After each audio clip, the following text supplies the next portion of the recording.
Pan-Afrikanism. I says this: fundamental to Pan-African thought and practice is an active recognition and genuine embracement of the worldwide African community, and a sincere commitment to its unification, empowerment, and liberation, the realization of African redemption. Pan-Africanism holds that African people everywhere have a common plight. In addition, it posits that African people have a collective identity and a shared historical consciousness.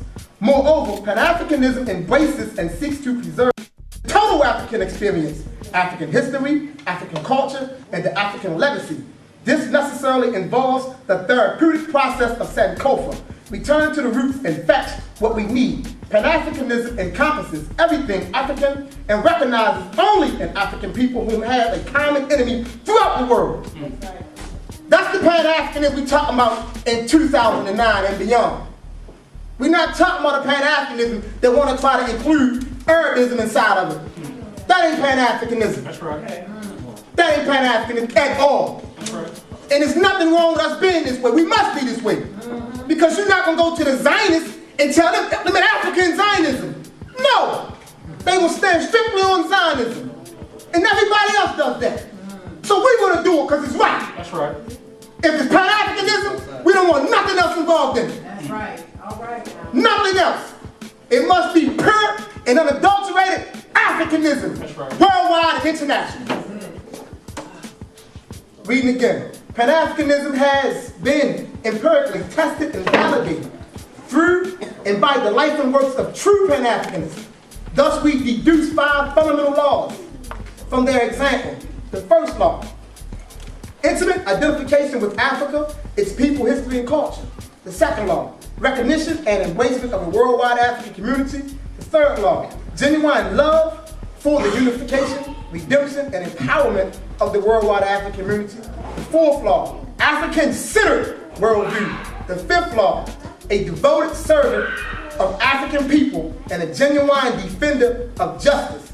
And then today, in contemplation, I added a sixth law that can be inferred. And that sixth law is this: one must be a true practitioner of African cultural beliefs. A true practitioner of African cultural beliefs. You're not going to say you're Pan-Africanist and you're not walking Africanism. We're not going to allow it and tolerate it anymore. That's right. It's damaging to us. It's hurting us. It's confusing us. It obstructs unification. Where we're saying one thing and while behavior is doing something totally different. It makes it hard for us to come together. And that's what's holding us back. A standing. And the best standing for anything that got Africa in it is to just be African. That's the best standing. And don't try to rationalize the infusion of anything else into it. Marxism, none of that stuff. European philosophy was for Europeans. We don't need no socialism from a Marxist perspective. We got African communalism. African gave the world the basics of socialization, the best communities. That's right. We don't need anything else.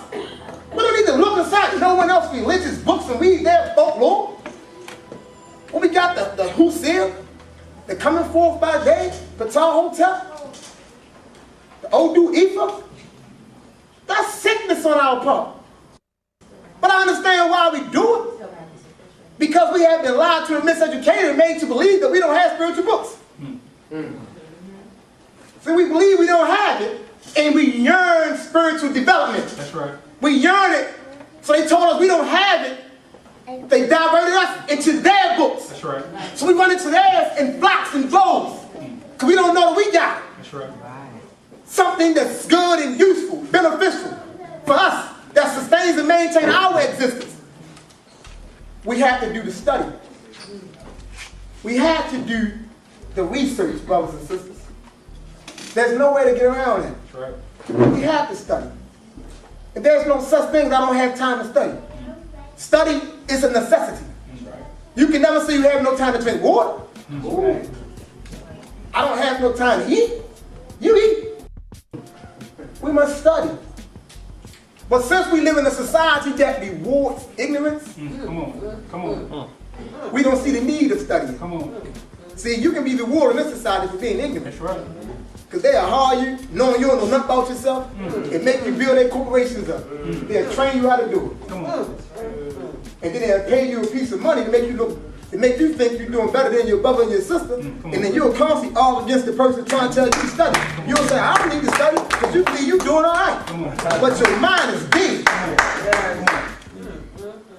Your mind is dead, and you perpetuate our destruction in your ignorance. We just got finished studying a book by Dr. Asa Hilliard. And one of the things that he stressed through all his books, he stresses the need to study, the importance of it.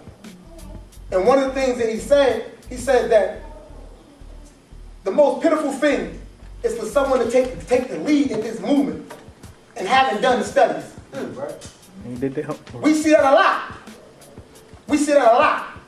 We got a lot of people who have good intentions and they move to the forefront in an attempt to do something for us. But they haven't studied. They don't understand the politics of this struggle. This thing must be studied so you know how to prosecute it. That's right. You just can't jump in it with good intentions in 2009. That's right. Your intentions in 2009 is not good enough for the subjective and objective conditions that we're confronted with. You must study before you proceed to move in this thing. And if you lead people into this struggle and you haven't studied, it's a betrayal of them people because you're not telling them what they're up against. That's a betrayal. Because it's dangerous. This is dangerous. I stayed in prison 13 years and 9 months solely because of my politics dealing with them Europeans. Everything they said I could do in prison, I've done. 8th grade certificate, GED, graphic arts, all their social groups, creative social groups, college, graphic arts, I was a teacher aide, a law box, tutor, everything, 2 tickets. And he held me for 13 years and 9 months. Kept me on administrative lockup, kept me in Supermax for 2 years, and they stomped my wrist with handcuffs on it. They will destroy you when you talk about saving your own. So we don't need nobody trying to who haven't studied. We don't need that. We understand you want to help, but find your place and get in place. That's what you do. If you haven't took the time out to study this thing we define as being the African liberation movement, you don't understand where we're going, what we're up against, how to proceed, find a place. Find a place. Let's stop being so arrogant in our own right. Let's stop being so egotistical in our own right that we come together and allow those that's doing the study, that's committed and sincere, to forge a way for us. That's right. Let's stop that foolishness. That's right. Because all of us suffer because of that. We get in each other's way. Right. We collide.